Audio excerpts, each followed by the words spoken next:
Assalamualaikum warahmatullahi wabarakatuh.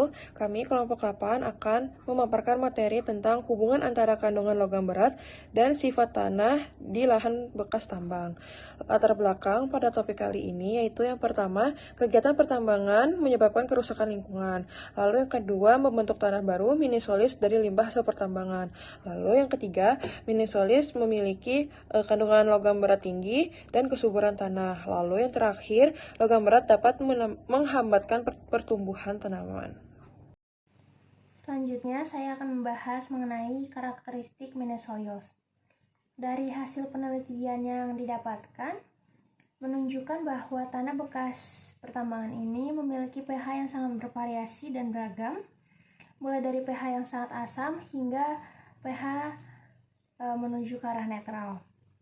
Kandungan bahan organik pada tanah bekas pertambangan ini rendah dan tingkat kesuburan tanah tersebut juga rendah sehingga kurang mendukung untuk terjadinya pertumbuhan tanaman di daerah bekas pertambangan ini. Lalu selanjutnya ada kandungan logam berat. Logam berat yang ditemukan dalam tanah bekas pertambangan ini itu meliputi logam CD, logam CR, CU, Ni, Pb, dan Zn. Dari beberapa logam yang sudah disebutkan tadi, tembaga atau Cu itu memiliki kandungan yang paling tinggi, terutama pada tanah dari hasil tambang tembaga. Ketersediaan dan mobilitas logam berat dipengaruhi oleh beberapa sifat tanah, yaitu seperti pH, bahan organik, mineraliat, serta kandungan oksida besi dan mangan. Faktor-faktor ini yang menentukan apakah terdapat logam yang mudah bergerak ataupun terikat di dalam tanah. Sumber logam berat pada tanah tentunya berbeda-beda. Pada tambang tembaga, logam berasal dari batuan hidup, sedangkan pada tambang liquid, selain dari batuan, logam juga berasal dari aktivitas manusia seperti penggunaan pupuk dan kotoran hewan. Selain itu, dipengaruhi oleh beberapa mikroorganisme yang telah terlarut di dalam tanah. Yaitu dampak lingkungan dari kandungan logam berat yang tinggi. Kandungan logam berat yang tinggi itu dapat menghambat pertumbuhan tanaman, mengganggu penyerapan nutrisi, serta mencemari tanah dan air.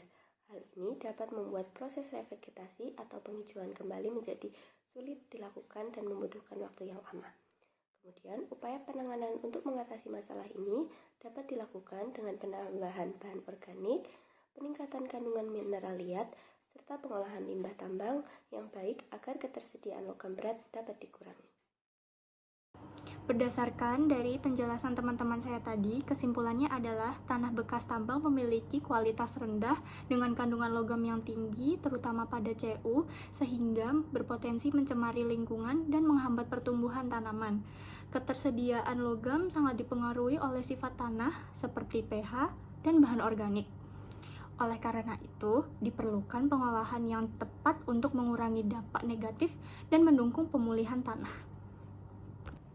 Sekian video presentasi dari kelompok 8 mengenai hubungan kandungan logam berat dan sifat tanah di lahan bekas tambang. Terima kasih untuk perhatiannya. Bye-bye.